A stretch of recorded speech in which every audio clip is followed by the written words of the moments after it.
मुख्यमंत्री योगी आदित्यनाथ ने state legal services authority के कार्यक्रम में कहा कि तुरंत न्याय दिलाने के लिए हमारी सरकार प्रतिबद्ध है। सरकार गरीबों वंचितों को न्याय दिलाने के लिए काम कर रही है। योगी ने साथ ही कहा कि बीजेपी सरकार में लोक अदालतें मजबूत हो रही हैं और महिलाओं से संबंधित मामलों में पीड़ित को जल्द से जल्द न्याय मिलेगा। लखनऊ में केंद्रीय मंत्री रविशंकर प्रसाद ने कहा कि देश में डिजिटल इंडिया का प्रचार प्रसार हो रहा है। डिजिटल इंडिया दरअसल देश को बदलने का कार्यक्रम है। रविशंकर प्रसाद ने कहा कि केंद्र सरकार ने 28 करोड़ गरीबों के खाते खोले, जिसमें सीधे सब्सिडी दी और सीधे खातों में सब्सिडी देकर सरकार ने 50,000 करोड़ रुपए की सब्सिडी बचाई। पूर्व प्रधानमंत्री राजीव गांधी की मूर्ति तोड़े जाने पर केशव प्रसाद मौर्य ने कहा कि बीजेपी हर महापुरुषों का सम्मान करती है और पुलिस इस मामले में जांच कर रही है। जो भी इसमें दोषी होगा उस पर कार्रवाई की जाएगी।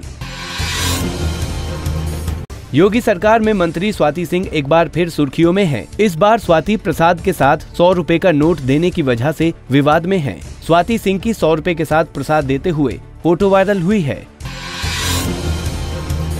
उन्नाव में बीजेपी सांसद साक्षी महाराज ने पाकिस्तान पर हमला बोलते हुए कहा कि अगर पाकिस्तान के साथ खेल खेलना ही है तो जंग का खेल खेला जाए। साक्षी महाराज ने साथ ही कहा कि जो देश भी आतंकवाद का साथ देते हैं वो इस धरती के दुश्मन हैं। पीएम मोदी ने मानवतावादी ताकतों से आग्रह किया है कि वो धरती के दुश्मनों पर कार्रवाई करें।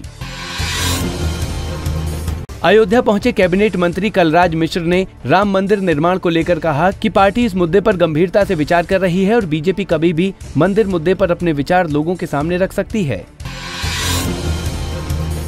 अमरोहा में केंद्रीय मंत्री उमा भारती ने केंद्र पर बड़ा हमला बोला। उमा ने कहा कि कांग्रेस की सोच राष्ट्र विरोधी है जो समय समय पर लोगों के सामने आ रही है। आगरा में बीजेपी नेता की गोली मारकर हत्या कर दी गई, जिससे गुस्साए लोगों ने आरोपी भाइयों को पकड़कर उनकी बेरहमी से पिटाई की, जिसमें एक आरोपी की अस्पताल में मौत हो गई। बीजेपी प्रदेश कार्यालय के बाहर एक व्यक्ति पास पेड़ पर चढ़ गया। पीड़ित का आरोप है कि कंपनी ने बिना नोटिस दिए उसे जबरदस्ती वीआरएस पेपर पर सिग्नेचर करवा लिए, जिससे अब वो बेरोजगार हो गया। मुजफ्फरनगर के नसीरपुर गांव में पाइपलाइन को लेकर दो पक्षों के बीच जमकर खूनी संघर्ष हुआ है। इस खूनी संघर्ष में दोनों पक्षों के बीच फायरिंग भी हुई, जिसमें एक युवक गोली लगने से गंभीर रूप से घायल हो गया। संभल के कोतवाली इलाके में एक पति ने अपनी पत्नी पर तेजाब से हमला कर दिया, जिसमें महिला गंभीर रूप से घायल हो गई। महिला का संभल के जिला अस्पताल में इलाज चल रहा है। मुरादाबाद के मैनाठेर इलाके में एक सराफा व्यापारी पर बदमाशों ने जानलेवा हमला कर 10 लाख के आभूषण लूटकर फरार हो गए। बदमाशों द्वारा किए इस हमले में सराफा व्यापारी गंभीर रूप से घायल हो गया है।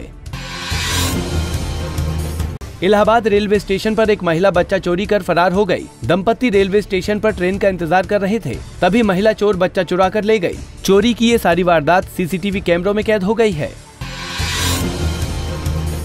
गोरखपुर के एसएसपी आवास के पास एक महिला ने अपने पति को बीच सड़क पर पीटना शुरू कर दिया। महिला ने आरोप लगाया कि उसका पति दूसरी शादी करने जा रहा था।